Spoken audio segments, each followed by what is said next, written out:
since 2005. You're listening to Gamertag Radio with your hosts, podcaster Hall of Famer Danny Pena, the always opinionated Paris Lilly, and from outside of the norm, Peter Toledo.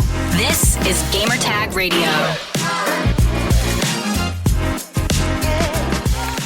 Welcome to Gamertag Radio episode 1193. This is your host Danny Pena, and also joining me for this iconic special episode because we're hype as hell. We got Tony Polanco from the Throwdown Show. Tony, what's up, man? What's going on, Danny? Today we are going to the West, man. Oh, we're going all the way to the West. All the way to the West. So the reason why this is a special episode, PlayStation gave us early access to Horizon Forbidden West. Originally, we are going to have Paris also to be here, but due to scheduling, he couldn't be on. But we're still going to record this review with Tony Polanco. And Tony, before we have a conversation about Horizon, this whole episode is going to be Horizon. Yeah. How's it been since the last time you've been on the podcast, man? GTR. Yeah, it's been good. The last one we did, I believe, was God of War for PC. We were talking about that. And at that time, I was telling everybody, the Gamertag Radio crew specifically, that for the past 4 months, I've been a computing writer for Tom's Guide. It's been great, learning a lot about the tech industry specifically. But obviously, gaming is still in my heart, so I still get to cover plenty of gaming news and all that, and review games, obviously. So that's what we're here today, to review Horizon. I finished it. I'm still playing it. That's how good the game is, and it's going to be dope. But yeah, I'm doing very, very well on my end. And on Twitter, I know it doesn't matter how much, but I did reach over 10,000 followers. So I'm getting there. Good. I'm getting there, That's good. Bit by bit. Yeah, if you're also listening to this for the first time, feel free to follow Tony, follow me if you want, Godfrey. Tony, what's your Twitter account so people can follow yeah, you? It's Romudeth, ROMUDETH. And awesome, I'm also that on PSN and Xbox Live, man, so follow me. Yeah, well, according to the people online, they say that you're not a true gamer, so... Yeah, I'm a fake gamer because my gamer tag score is low. That makes... Dude, let me tell you, that makes no sense.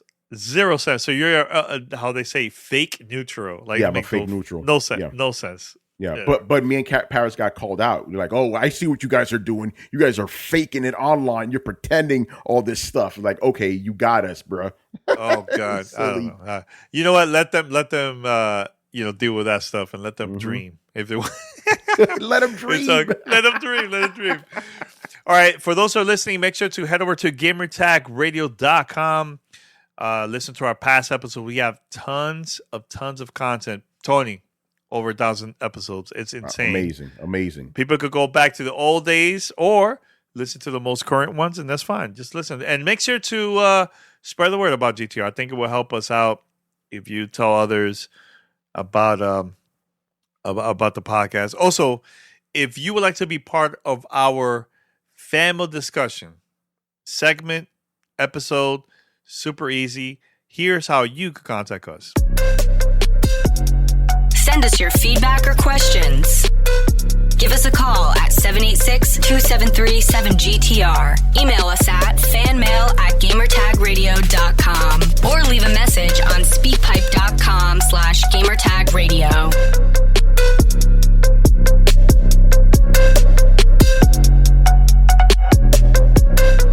Now, before we go to the official review, make sure to subscribe and follow us on any podcast app. Just search for Gamertag Radio. We're there. Post a review. It will help us out. It will take less than a minute. Even if you're on Spotify, Apple Podcasts, it will help us out for more people to discover us. So go ahead. Do your thing. All right, Tony. So the main goal of this review, no spoilers at all. Yeah. There's things that we can't talk about at all, but usually I want the listener to hear our excitement, our opinions about the game, not about the story, because I want them to figure that out on their own. But I think the goal is just to break it down. Like, let's compare it to the first game, how it is this game, what is like the major difference of Horizon Forbidden West compared to the first one, you know? So we'll go from there, right? Yeah, We're good with that? sounds good. Yep. Cool. So, as a person that just started playing Horizon recently, because I just started downloading, I downloaded the PC version. I've been playing that a lot of hours on that. I was focusing more on the story, just the main campaign. I'll do quests here and there, like the side quests, right? So my schedule has been kind of crazy, so I couldn't really completely finish the first one. I'm almost there. I'm like literally like towards the end. Yeah. I got the second game, which I've been hype about it because I seen the comparison of just like the graphics, the animations, the stuff that you could do in this one, and even the story is very interesting. When you see like the previews, or even when you start playing it, very very interesting. Way more than the first one, I think, in my opinion. Interesting. Very very interesting. Yeah. But I had an amazing time playing the second one.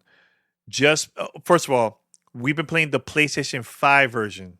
That's right. So we're going to talk about the differences between this one and PS4 if you want.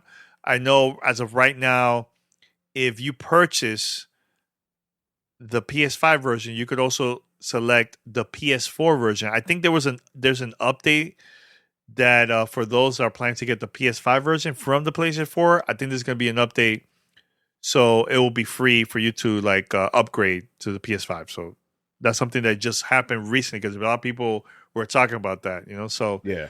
but Tony, I have to say, I feel like the world is a lot bigger. It feels different.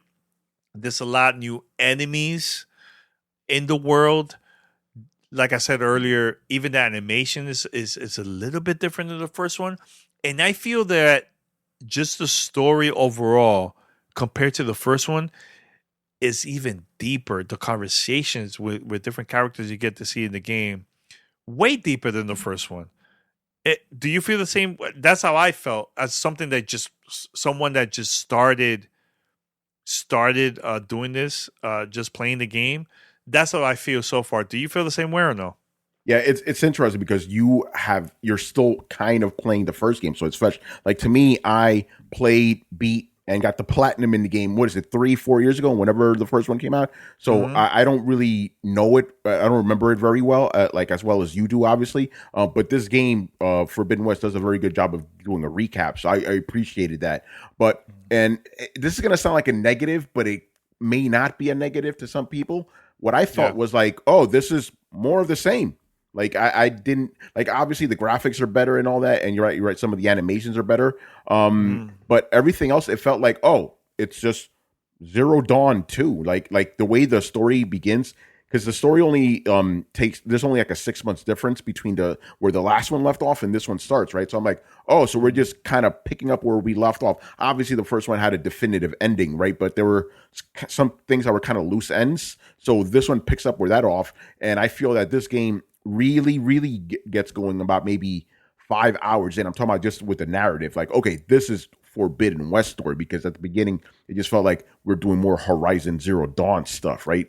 But as I kept playing, I was like, oh, this is dope. It's more of the same of the first one, right? But I also think that's a good thing, because if you love the first game, you are going to love this. There's really no differences. Obviously, there are new enemies, like you said, new weapons to try and all that. And now that I'm thinking about it, I guess the weapon wheel, not the weapon wheel, the conversation wheel, it is a little bit deeper and more involved, and you actually do get to make some choices. I didn't really see any choices that impacted the gameplay too much, but to me, and I said this in my review, that's actually, by the time you guys are listening to this episode now, it will be live on Tom's Guide, so please make sure to check that out. That was kind of the theme I had going. It was like, oh, this is more of the same, but that's not a bad thing. So that's my impression. So hearing you say that it's like better and different for you, it's very interesting, because I felt it was like the same thing. Like, again, that's not a bad thing. It just felt like I was just repeating the same things I did from the first one. Yeah, I think the reason why I'm saying that, Tony, is because I felt like even when you have conversations with the different characters you get to meet in the game, you could select a lot more. Like you said, it doesn't impact the story, but you learn. It gets deeper, the conversation, on whatever it is you're talking about, right? Yeah. And you get to know more about the characters. And even when you're walking around the area that you're in the game, you get to see creatures that is not available in the first game. That's right. That it feels what the right word? I don't know if it's like more bigger, iconic. Like it feels different. That's as someone that just started playing. Like I could tell there's stuff that the developers Guerrilla Games wanted to do on the first one. They couldn't do it. Yeah. Because I don't know, maybe the timing or maybe it just didn't work out in the first game. They added into this game, and if it just feels different. I don't know, like maybe to you play this a long time ago, maybe you forgot about it, but someone that's fresh, that's why it feels that way, you know? And and even like, yes, there's certain things that it seems very, very familiar to the first game, but I don't know, it just feels very, very different. And I had a blast playing this game, man. Like, just the story is very, very interesting. Yeah. And I feel like the conversation is even deeper than the first one. Because now, again, you have more options to select. Like, you want to know more things that the character that you meet, you want to learn more about the things that they've been saying.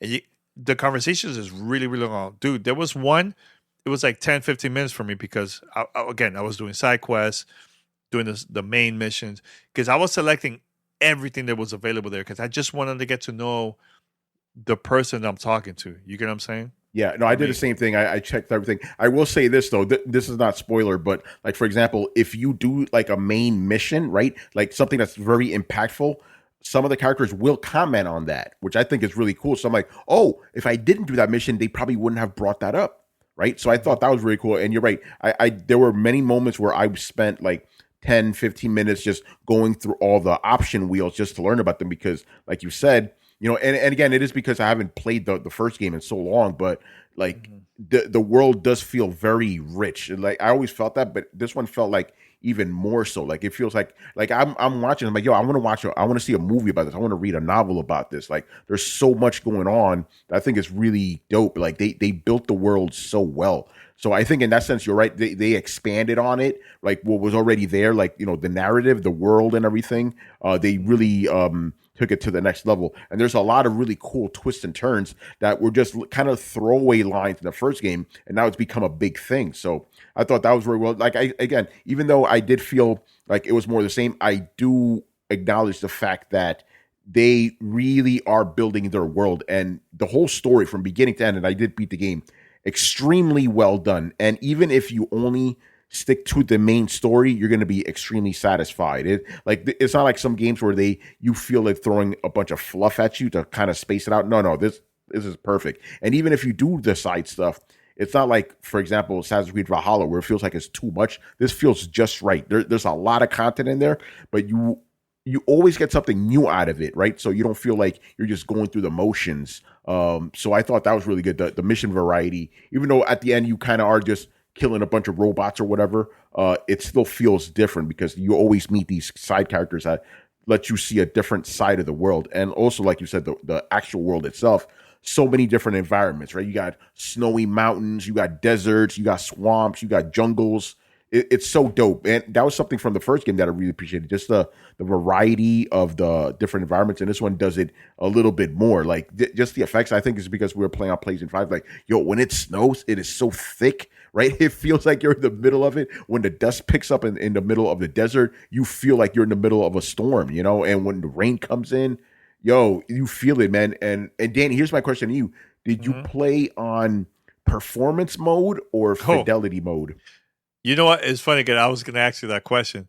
Yeah. I tried the high quality mode just to see. Yeah.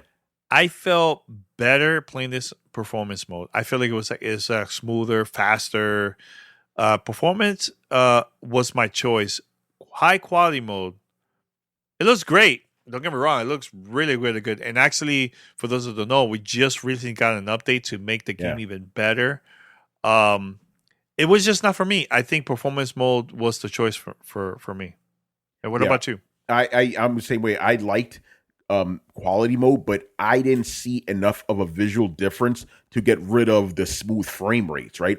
And this is another question I have for you, right? Because again, I'm like, yo, I don't remember the first game being this difficult. This game was kicking my butt the entire time, right? I was going to ask you that. I was going to ask you something about that.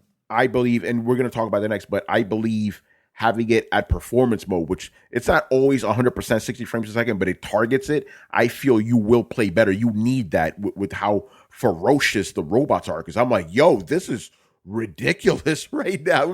It felt like I was playing Bloodborne at some point. It's like, yo, this is hard. Like the first game was tough, but this one, it seems like developers like, no, just go at it. And I'm playing on normal mode, right? It's like, yo, this is brutal right now, you know? So I started playing this on normal, and again, like I've been reviewing so many games, not only for GTR but also for work. I've been helping my team with a lot of games.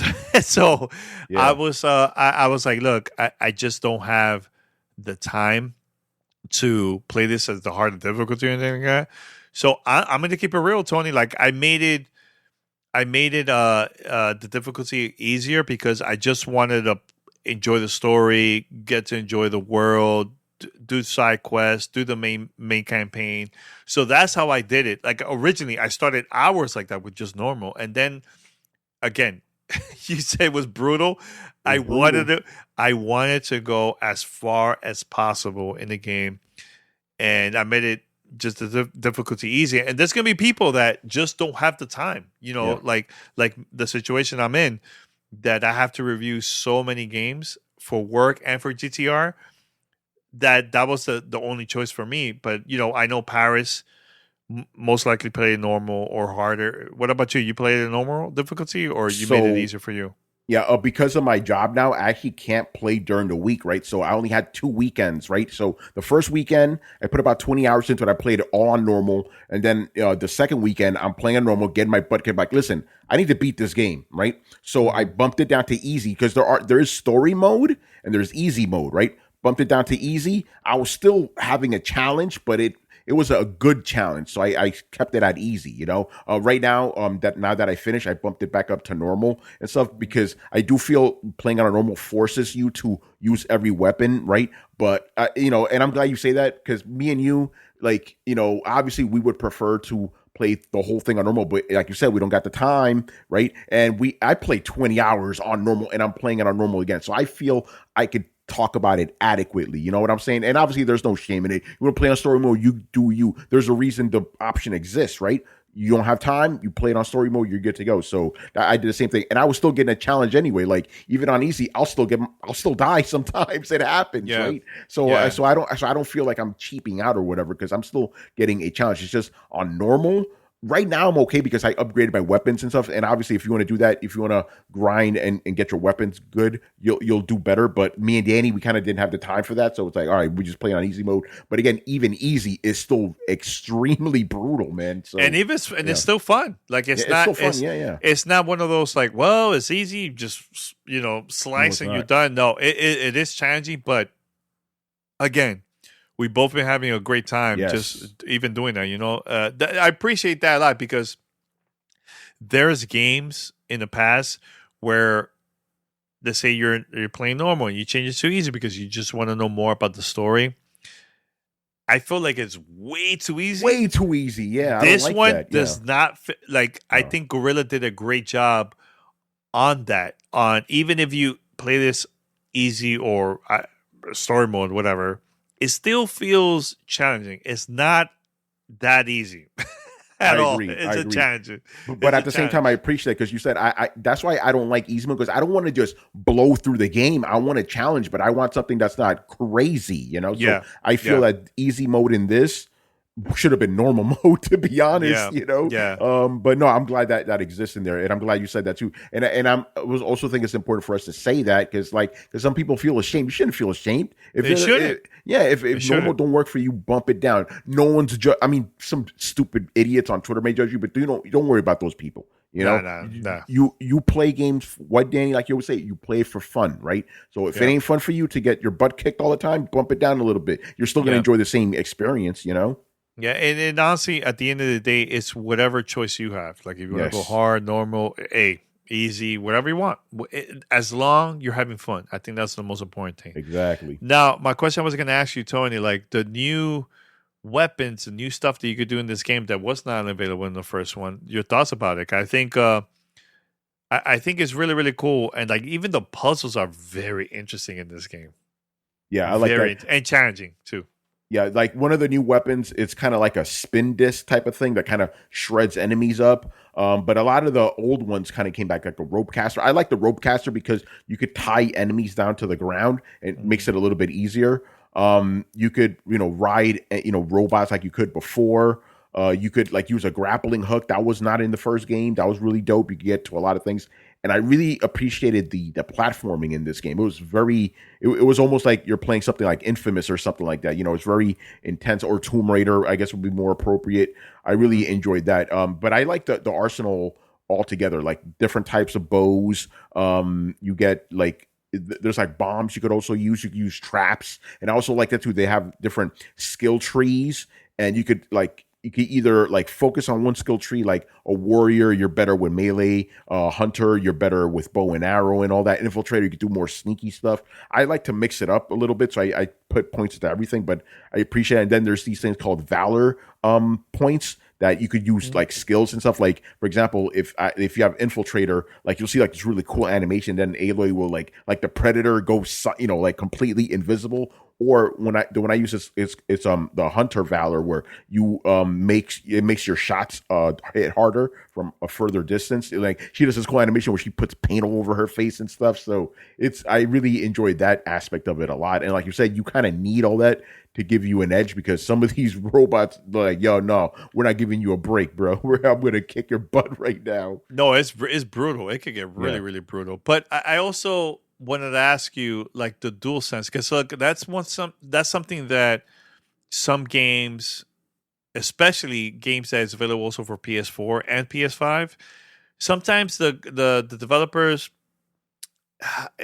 they don't do it right when it comes to the controllers, right? The DualSense. Yeah, I feel like with Horizon Forbidden West, it was okay. It wasn't the greatest, but it wasn't the worst, because there were certain situations where I felt if I need to use a weapon to open a door or an area, it felt good with the DualSense, and I haven't really felt that in other games. Some games is just hit our trigger and that's it, But this one, you could tell that Guerrilla not went all the way in with the features of DualSense, but it was enough that was satisfied with that. Do you feel the same too? Oh no, I'm glad you said that specifically. It feels good, right? It's not bad, it's not great, it's good, right? Because like for example, when you're using bow and arrow, I never felt it at all. I think that was a little bit of a missed opportunity. But you're right, when you're trying to pry open a door or like ignite these like kind of things called fire gleam, like you have to really push on the R2 just to get it down. So I appreciated that, but it's not in your face. I still say the best game for DualSense is Astro's Playroom. That has the very best like DualSense of any game, which is really crazy if you think about it. But you're right, some of the games just forget about it. So I appreciate that this had a little bit. I also felt the rumble was really good. Like it had different types of rumbles depending on what's going on. But I will say this though, your controller will not last long. I always have to charge mine up after I play this game, man.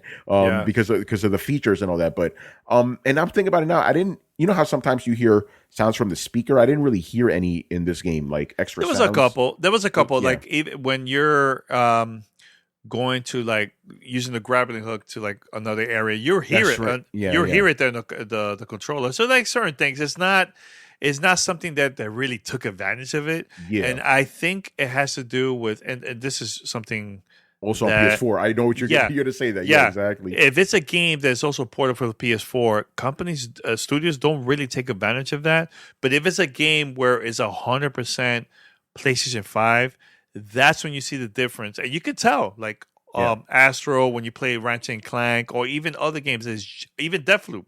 Like when you play games like that, that is 100% PS5, dude, you could tell the difference. You could tell the... You really can. You could tell like the trigger, the sound of everything with the DualSense. Am I right? You're right. Yeah, you're right about. I was thinking about that. Yeah, right. The only games that really do it right are pure PS5 exclusives. Ratchet and Clank had great DualSense in that, and not only the DualSense, but also the rumble, the haptics, everything was fantastic in that. Deathloop was also really good. So this one, like you said, just because it's a PS4 game, but at the same time, Spider-Man had good DualSense too, and that was a PS4 game. Miles Morales, that had pretty dope. Yeah, it's dope. Yeah. It's dope, but it's not like Ratchet and Clank or Deathloop level. You know what I'm saying? But it was, it felt like it's similar to this game. Like it's good, but it's not great. It's not the greatest. You get what I'm saying? Yeah. But it obviously doesn't detract from the main game, but it is something to note for sure. Yeah. Yeah. And what else? Other stuff that stood out to you in this game that you didn't get the previous one? Because you played Horizon for years ago. Was there anything that stood out to you for this one? Yeah, like I said, the main thing that stood out for me was just the PS5 graphics, and obviously I'm playing on a way better TV, right? So I get to enjoy the HDR and all that. The game just looks beautiful, man. Like there isn't a single part of this world that doesn't look good. But other than that, and again, this is not a negative. It's just being honest. It felt like the same, not the same thing. It felt like more of the same, right?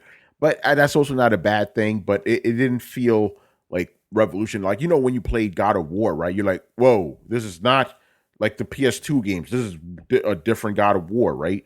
And I also felt that now I'm not going to spoil story stuff, but I felt something should have been pushed a little bit further. But at the same time, I'm also glad they didn't do some stuff like The Last of Us, where it's like controversy. There's no controversy here. The story will be very pleasing to you, the way it goes. And also, spoilers, but you're like, oh, what's going to happen next? You know what I'm saying? So it does a really good job of that. But I felt that it was basically like a true sequel in the sense that it's giving people more of the same, but that's not a bad thing. Mm-hmm. Yeah, there was moments where you think it's over, but it's not over. I don't know if you felt that way. There was a couple. You're like, I'm almost done. You're like, not really. It's not done yet. No, I didn't get that sense. Valhalla gave me that too many times. Like, oh, this game's over. Oh, no, it's not. Yeah. This one, I think there was one point where it could be that, but for the most part, it did follow a kind of strict 3-act structure of like you would see in a movie or anything else. So you're like, oh, you're at this part, you're up to this part. But yeah, there's some cool things. No spoilers towards the end. You're like, oh, this is dope, and I really enjoyed that. But again, it's just expanding on the world of Horizon, and I feel they could do so much. So my main thing is, because this game took a long time to come out, so I hope the next game doesn't take as long, because I want to see more. And I think that's my way of saying how much I like this game, because even though I felt that it was a lot of the same, I'm still playing the game, Danny. I haven't stopped. I don't want to stop. It's too good. And I want to see what else. And not only do I want to see what comes in the next game, I want to read books. I want to see an animated TV series. There's so much in this world that you can see. So I want to see Sony really take advantage of that. You know what I'm saying? Yeah, and I'm glad that this game is also available for PS4. Because look, again, it's still to this day, it's hard to find a PS5. Now, the question I was going to ask you, for someone that's listening to this show and they only have a PS4, do you think this is going to take it to the next level for that console graphically, the experience? Because some people are not going to get that DualSense experience playing, because it's, how it is, Tony. When you play a PS5 game using that controller, it's a totally different experience. Experience, right? If someone that has a PS4, do you think this is something that is worth getting on the PS4, or should they wait till they get their PS5 or not? What you think? Yeah, I mean, we already kind of said it. The DualSense, it's just a little bit better, right? So you're not going to be missing much. And I'm glad Sony did this too. They put out a video of the game purely running on a PS4 Pro.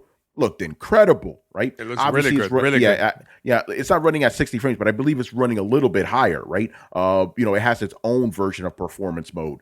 So yeah, if you have a PlayStation, obviously it's still extremely difficult to get a PS5. My opinion, Danny, don't wait. Get the game. Get the game right now. Enjoy it. And then when you finally can get a PS5, get the free upgrade and either start a new game or continue. Because I don't feel you should miss out just because of it being also on PS5. Again, despite me saying that it feels like more of the same, the game is so good. I still think it's the best PlayStation game that you could get right now. 2022. Like I think it's a very good start for Sony's year. So don't miss out. If you got a PS4, that's all you got. Get the game. Get the game. Upgrade for free when you get the PS5 because it is a really good experience. Like when you finish this game, you'll be like, "Yeah, man, that was dope. I had a lot of fun." And I think that's a good thing. You're not going to go in there and be disappointed. I guarantee you that. Like if you didn't like the first game, you probably won't like this one. But if you like the first game, you're good to go. Do not miss it. That's what I got to say about that. I mean, there's going to be people that are going to be saying it looks the same. It looks the same as the first one. I don't think so. Like there's certain things you do in this game that it feels very different. Yeah. Even the conversations you have with certain characters you get to meet in the game. When you're walking around in different locations, Tony, there's areas that's like, whoa. Yeah, you got to stop. You got to stop. You got to stop. In, like, look whoa. around. Now, is there moments where you're like, okay, I got to do this side quest. I see this green icon here. Let me just do it. Or you were one of those like, I just want to focus on the main story. Yeah, I mean, obviously because of the review, I just went for the main story. So for my second week, for the first weekend, I was like, oh, no, I'm playing this normal, right?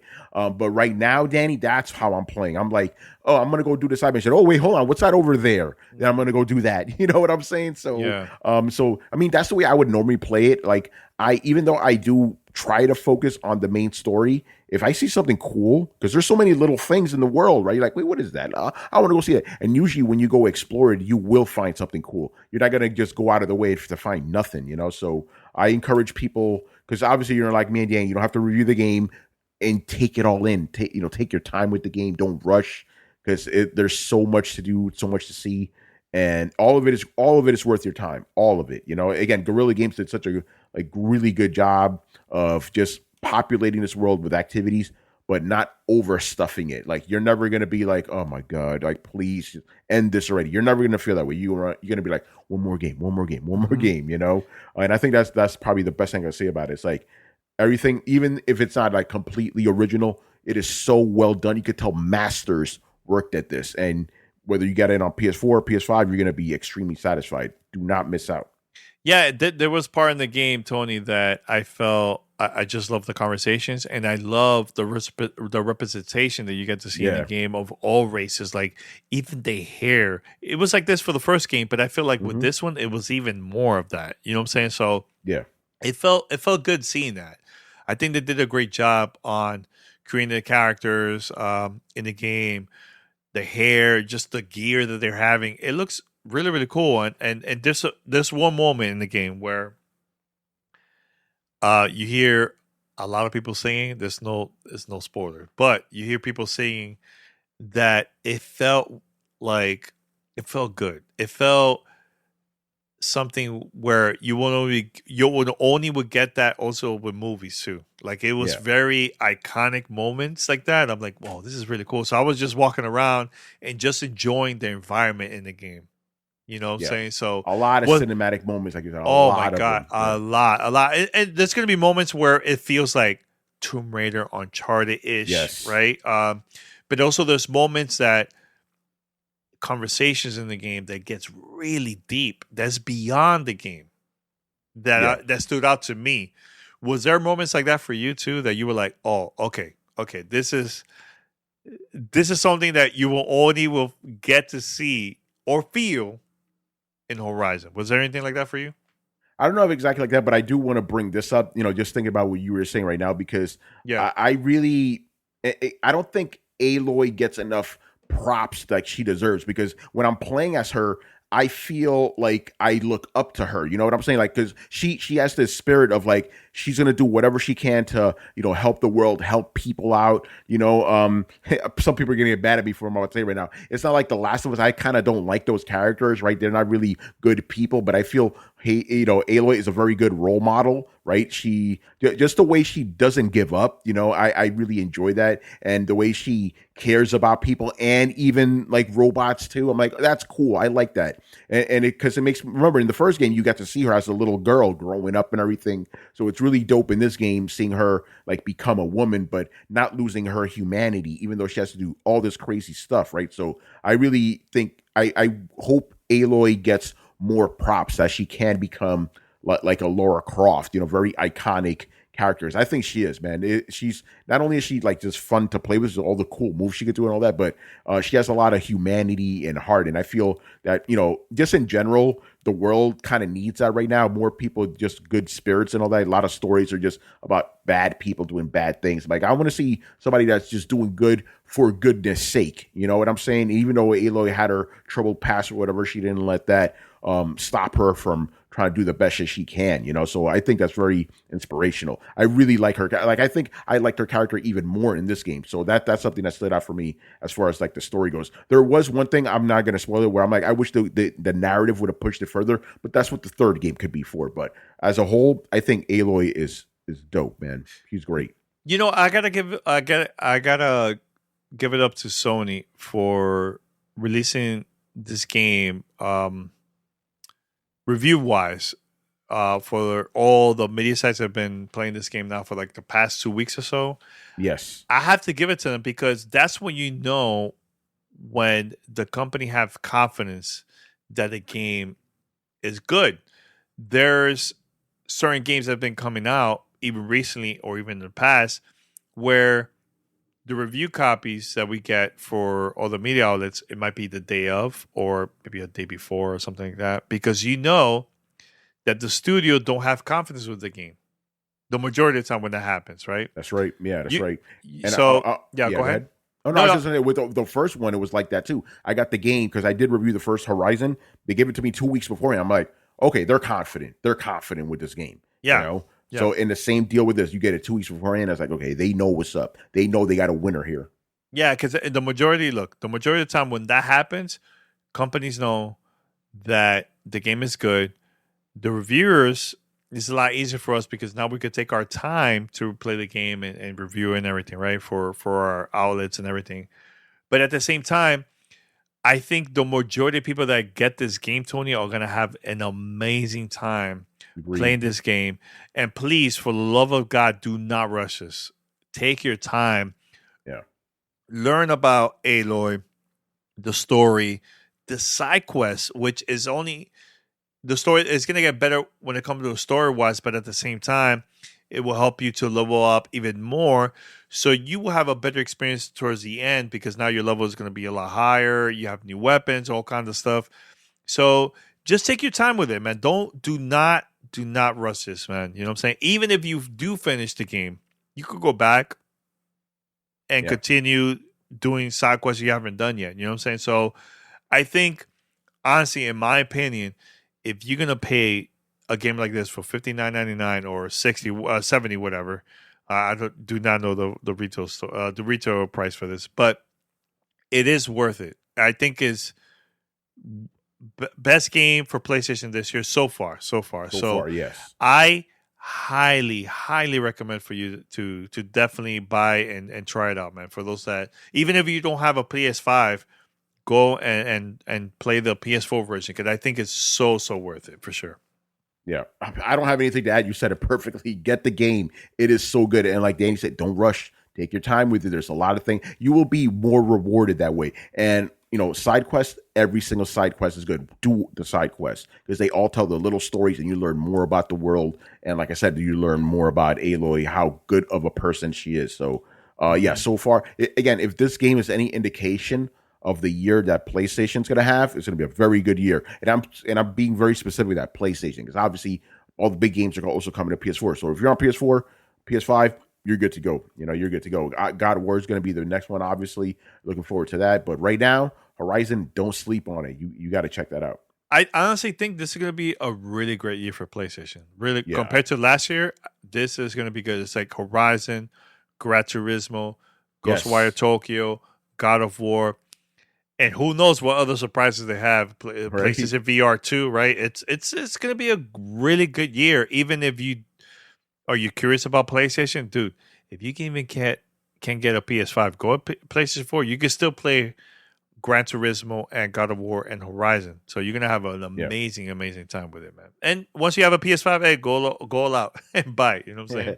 Yeah, upgrades are coming too for all those games, so you're not gonna miss anything. You just pick up where you left off. Or what I would do, I would just start a brand new game. Just to experience it. Yeah. Tony, as a person that been, a huge fan of PlayStation, way more than me, right? So, what is it that stood out to you about a game like Horizon that comes out now in February 2022? Like, what is it that stood out to you that you're like, yo, I want to get this game right away? Like, beyond reviewing or anything like that, was there anything that stood out to you about this game?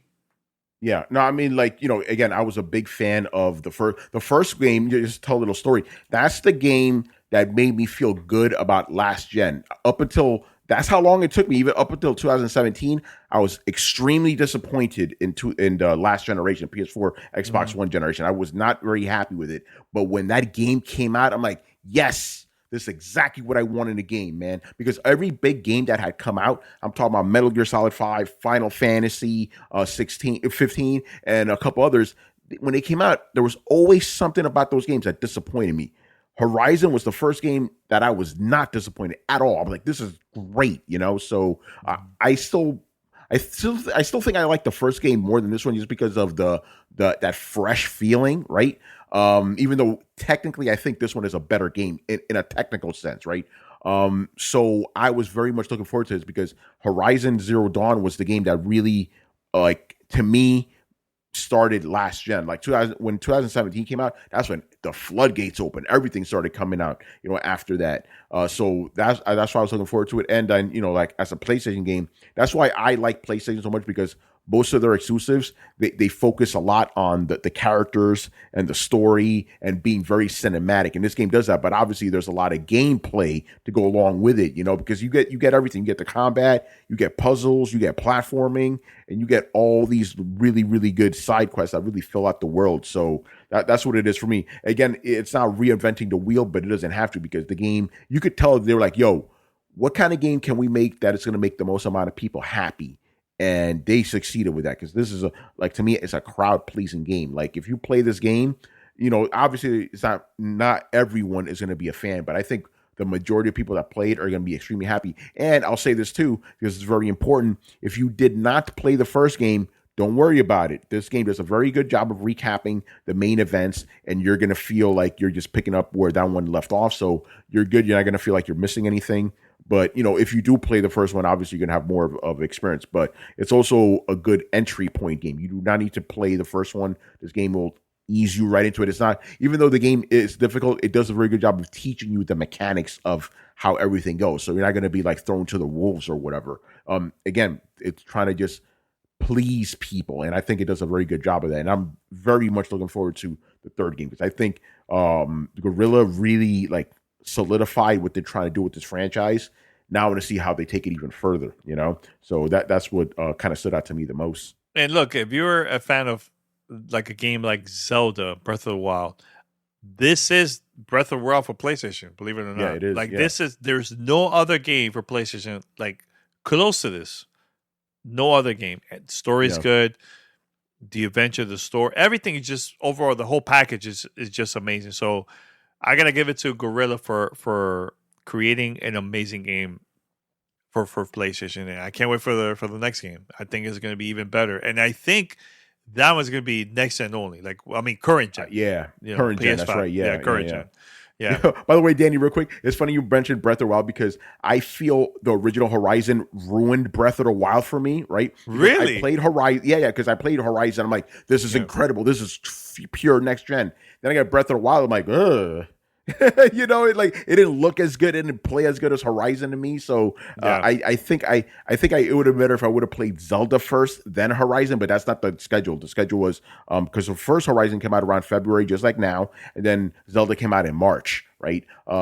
So it kind of ruined it a little bit. But it's obviously I could see why people would say it is this generation or this PlayStation's Breath of the Wild, because it is on expansive like that, obviously it's, it's doing its own thing, but I can see why people would say that. Yeah. No, I just want to say, everyone, for those who are listening, make sure to check out the game, buy it, PS4, PS5, once it comes out. Highly recommend it. Am I right, Tony? Highly recommend. Absolutely. Get it right now. PS4, PS5 don't matter, man. Get that joint. Yeah. Definitely, man. So we did a good job with no spoilers, like zero Yeah. spoilers. You know, we were more talking about the package, just the Mm-hmm. game overall. You know what I'm saying? So make sure to for those that are listening, make sure to listen to our past episodes here on Gamer Tag Radio. We have tons of content. We even have a seafood review that came out last week. We have a Dying Light review, Dying Light 2. Stay Human review. Highly recommend that. And we have tons of other content, man. So if you agree with our review, disagree, feel free to send us emails, voicemails, or hit us up on Twitter. I'm very curious to hear what everybody has to say about the game, man. So, Tony, anything else from your side, man? You would like to promote anything from contents coming up or anything like that? Or your podcast? Yeah. Couple of things. So yeah, first thing I think is appropriate, right? If you want to read my full review of Horizon Zero Dawn, make sure you head over to Tom's Guide. It's probably going to be right there on the front page if you're listening to this episode as it launches. But yeah, just go into the search bar, Horizon Forbidden West, check out my review, and on launch day, I'm also going to have a tips and tricks game, because again, like Danny and I said, this game's very difficult. So I'm going to give you some tips to survive longer. And eventually I'm going to have an opinion piece that will be about a week afterwards, because I want to discuss something with the story that's kind of spoilerish, but I want to wait for people to finish it. Because there's something about the story I really want to discuss, right? So I'm going to have plenty of content for you guys with regards to this. Just hit up Tom's Guide or find me on Twitter at Romudeth, ROMUDTH. I'm going to link to everything. And if you want to hear more of me, you could check me out on my podcast, Throwdown Show. We go live every Thursday and Sunday night at 10:30 p.m. Eastern on Twitch. And we're also on YouTube. We do YouTube premiere on that every Friday and Monday night at 10:45 p.m. Eastern. The show that we do, that's just called Throwdown. That is where we, kind of like Gamer Tag Radio, we go over the big gaming news and all that. We've had a lot to talk about this year, Danny, haven't we? With these acquisitions, It's been insane. It's wild. And then on the Sunday show, we do fan questions. Always fan questions. Obviously, they're asking about acquisitions too. So yeah, for everything that I'm doing, just please hit me up on Twitter. Again, that's Romudeth, ROMUDTH. And if you want to hit me up on PSN and Xbox Live, I'm also Romudeth there. I'm welcome to anybody as long as you keep it respectful. Oh, definitely. Yeah. No. For those who are listening, make sure to check out the description. I'm going to have links to like the website, Tom's Guide, or Tony's Twitter account. Make sure to give him a follow on there, man. So it's going to be fun. It's going to be a lot of fun. Tony, thank you so much for having this conversation, because you know what it is? I love reviewing games with you when it comes to like PlayStation games. Someone that's been like hardcore PlayStation fan. I think it's good to have that conversation. Keep it balanced. Like someone that just started playing Horizon recently, a couple months ago, and now playing Part 2. I think it's felt good to have that conversation. You know what I'm saying? The pro and beginner. Yeah, and it's good because it's kind of like a continuation of our God of War one. Because again, you're not as familiar with God of War, so I felt that conversation we had was very constructive. The one we were talking about the PC one, because that was your first time playing the PC. PC the new God version. of War, right? I played the PlayStation 4 version, but the PC version was my first time actually. That was your first time. Horizon Zero Dawn for the PC. That was my first time playing that game. Totally first time. Amazing, man. Yeah. So obviously, I'm pretty sure we're gonna get together again for God of War Ragnarok. We don't know when that's coming out specifically, but that's gonna be another really good. But it's gonna be different because you and I are gonna be on the same level. We both played God of War, right? So we're ready. We know what's going on. But I'm looking forward to that. And like we said, this is gonna be a good year for PlayStation. Gran Turismo's coming as well. Ghostwire Tokyo. So it's gonna be a very good year for sure, man. Definitely, man. Everybody, thank you for listening to episode 1193. Here at Gamer Tag Radio, Danny Pena and also Tony Polanco from Thrill on the Show. Make sure to follow and subscribe to his podcast. Follow him on Twitter. Great conversation. Hopefully we could do this again, Tony, in the future. Oh, you already know. We most definitely will, man. Yeah, definitely. All right, everyone. Thank you for listening. Until next time, we are out. Peace. Peace. Thanks for listening to Gamer Tag Radio. Be sure to like us on Facebook and follow us on Twitter.